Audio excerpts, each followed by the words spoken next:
Sekarang kita bercakap berkenaan dengan pemeliharaan.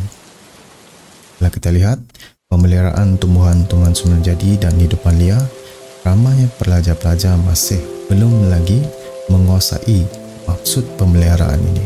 Jadi kalau kita lihat di dalam perkataan itu sendiri, pemeliharaan berasal daripada perkataan pelihara, di mana konteksnya sama seperti kita pelihara haiwan-haiwan peliharaan kita di rumah. Pemeliharaan itu adalah langkah untuk kita jaga tumbuh-tumbuhan dan juga haiwan agar kehidupannya tidak terganggu dan mengelak daripada kepupusan.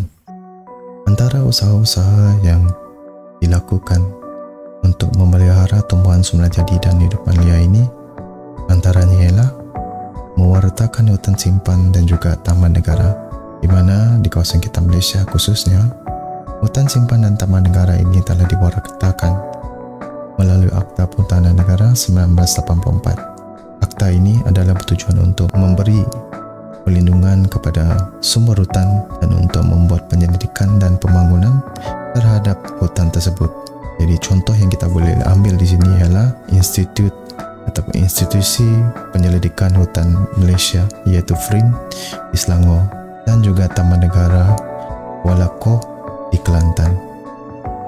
Jadi untuk usaha yang kedua pula yang kita boleh lakukan ialah kita boleh mengawal aktiviti pembalakan yang semakin berluasa. Jadi untuk mengawal aktiviti pembalakan ini juga kita boleh ambil ataupun kita boleh dakwa mereka di bawah Akta Perhutanan Negara 1984, kerana akta ini juga digunakan untuk mengawal dan menghadkan jumlah lesen pembalakan. Di usaha ini juga untuk bertujuan, sebenarnya tujuan adalah untuk mengelakkan hutan daripada diceroboh dan diterokai sesuka hati. Jadi usaha ini juga secara langsung akan mengekalkan kawasan tadahan yang kita ada.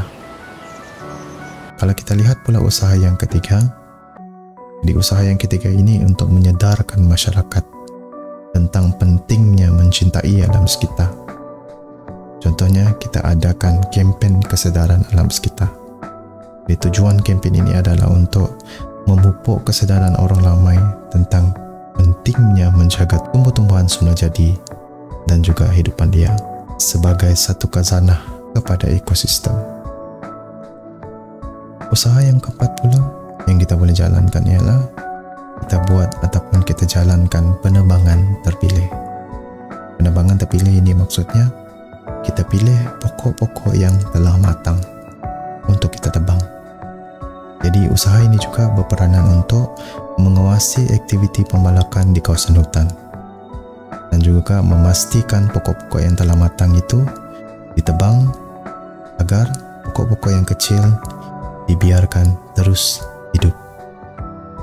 Untuk langkah yang kelima pula, kita buat penguatkuasaan undang-undang, di mana melalui aspek perundangan ini beberapa akta telah diwujudkan untuk memastikan kawasan hutan kita dan juga hidupan liar di hutan itu terpelihara.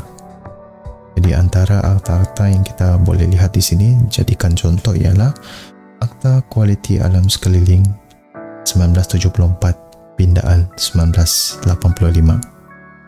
Jadi akta ini mewartakan kawasan yang kaya dengan sumber sebagai kawasan pemeliharaan seperti taman laut dan juga taman negara.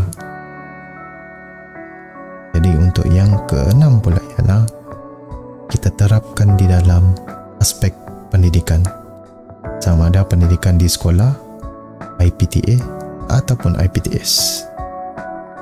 Jadi di bawah pendidikan alam sekitar ini kita terapkan nilai-nilai cintai alam sekitar ini di dalam mata pelajaran yang ada di sekolah ataupun di institut pengajian tinggi.